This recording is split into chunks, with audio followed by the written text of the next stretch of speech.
Been an interesting year for Mcfarlane DC Multiverse. Some really highs and some really lows.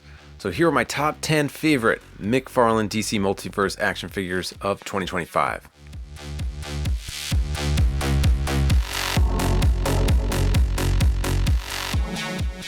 The number 10 spot goes to Scarecrow.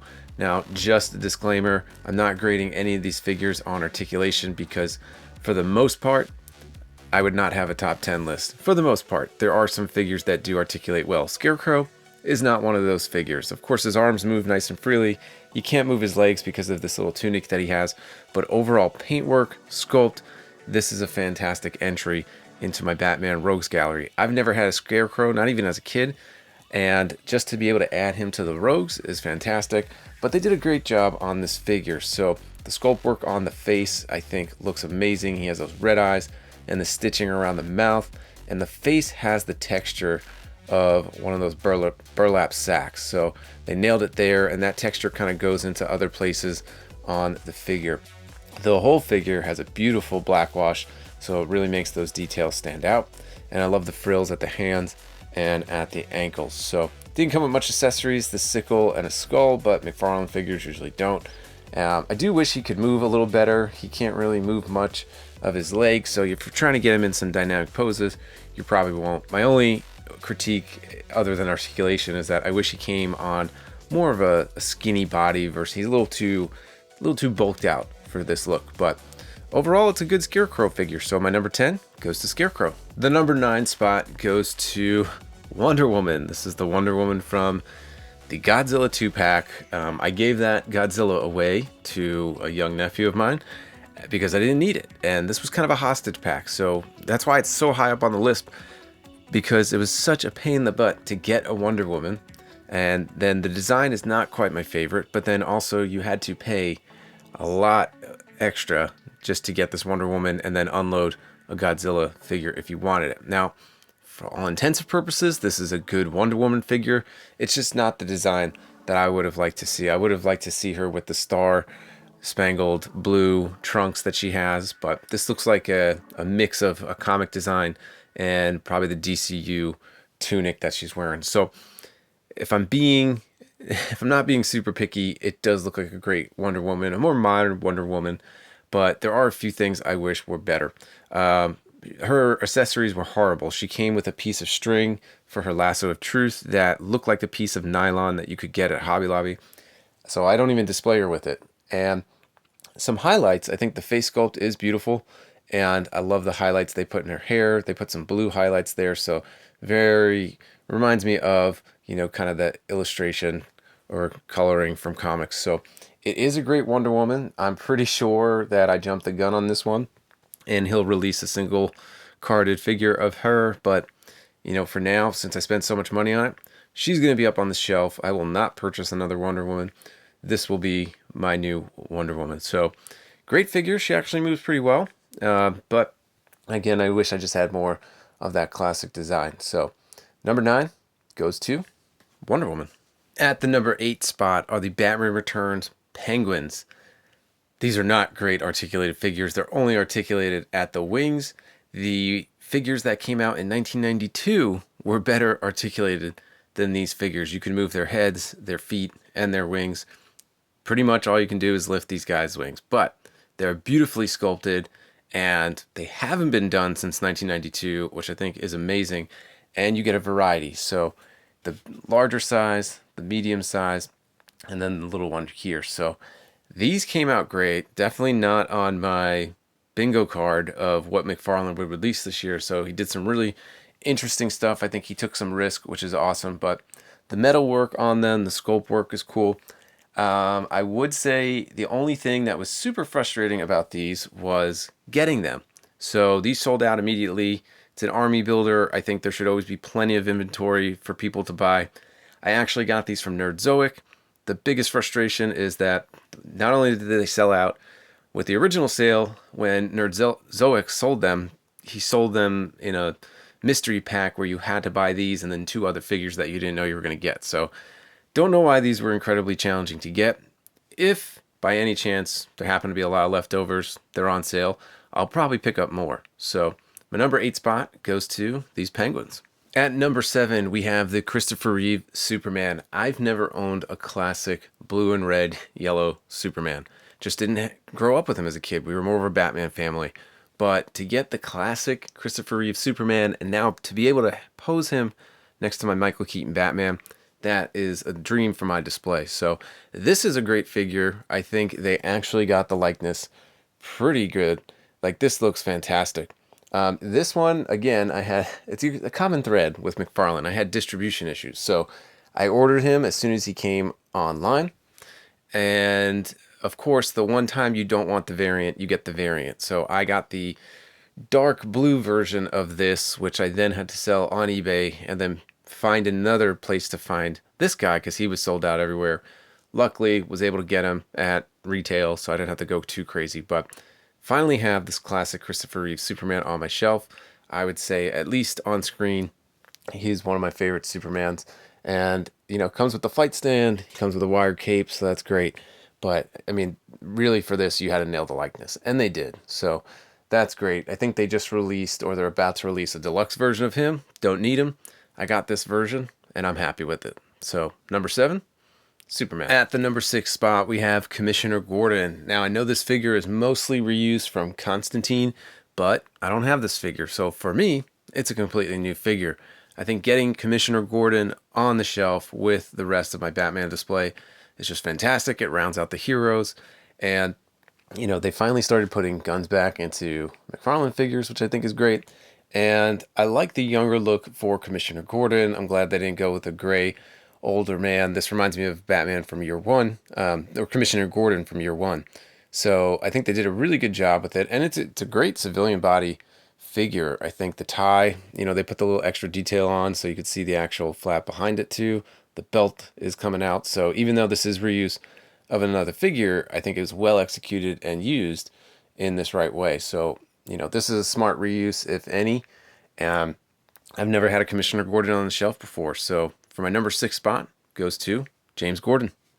At the number 5 spot, we have Huntress. So I think this was a perfect release because you got this figure and she came with multiple different looks. So depending on what era of the Huntress you were mostly a fan of, you can kind of have your cake and eat it too. So for me, huge fan of the old DC Total Justice line. I had this figure as a kid, and she was kind of in this pre-pose, almost exactly the way I have her pose now. So Mcfarlane doesn't often do that. He'll squeeze a mold into different packaging, so you have to buy the unmasked version here or the masked version somewhere else. He didn't do that with this figure, and it also is a good figure. It has a variation of textures. The shoulder pads, it's kind of smooth at her chest, and then her legs are textured, some nice boot work.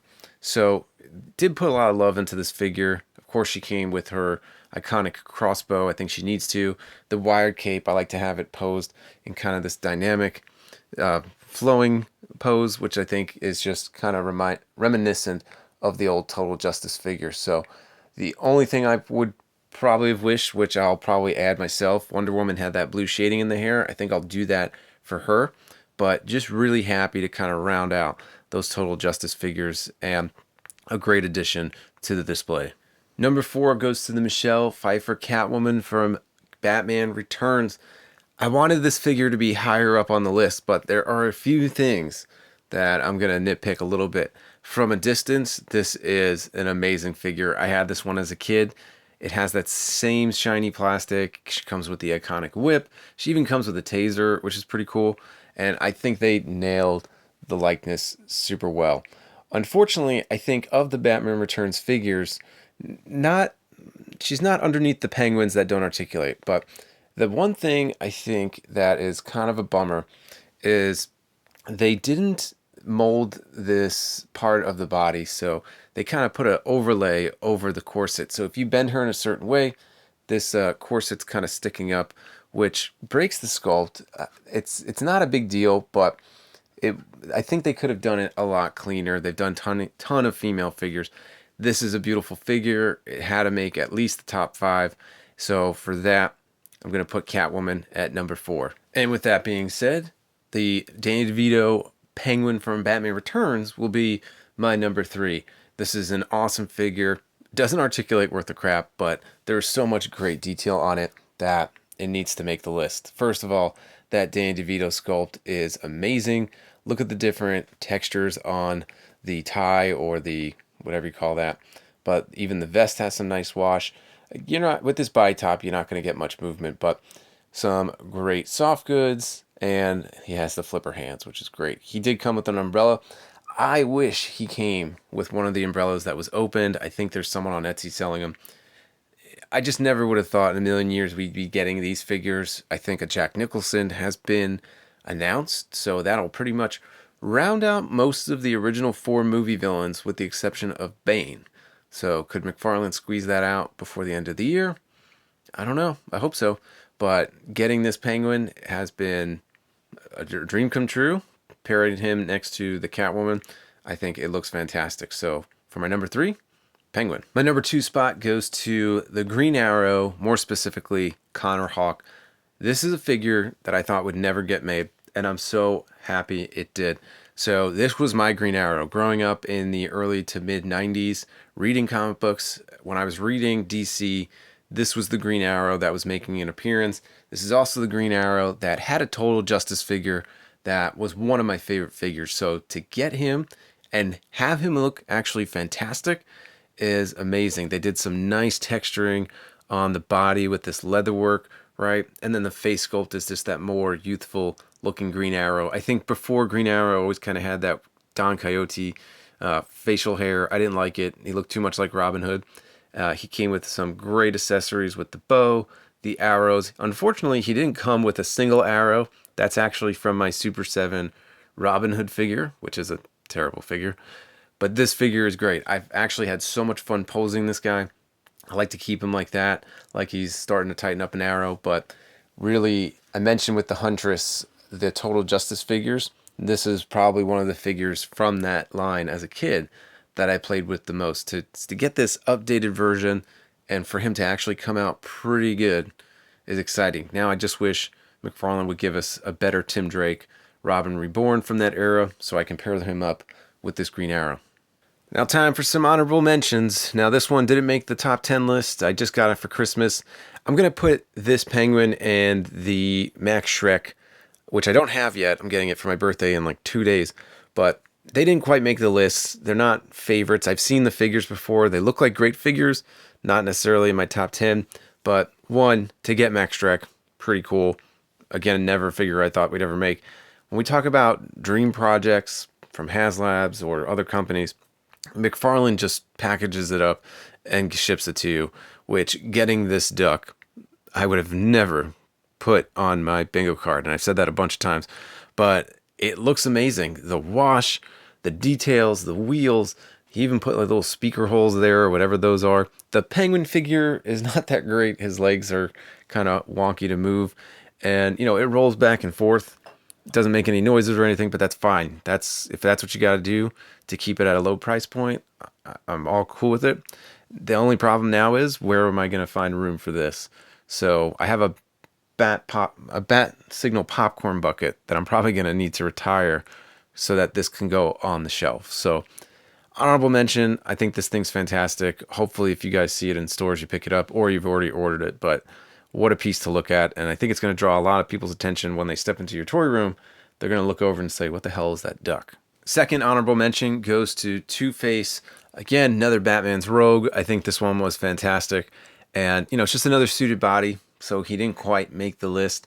He is a great figure, but he also didn't come with any accessories. I had to give him this big rifle from the DC accessory pack.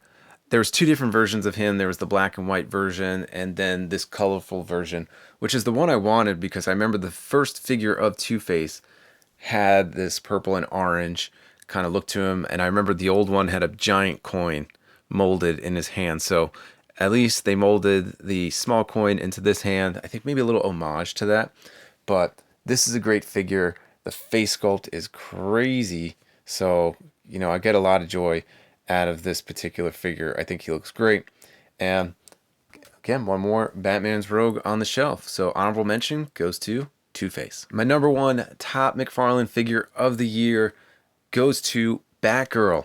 Now I needed a Batgirl and I ordered it just to kind of fill out the shelf. I did not expect this to be my favorite figure of the year from Mcfarlane. She kind of has everything.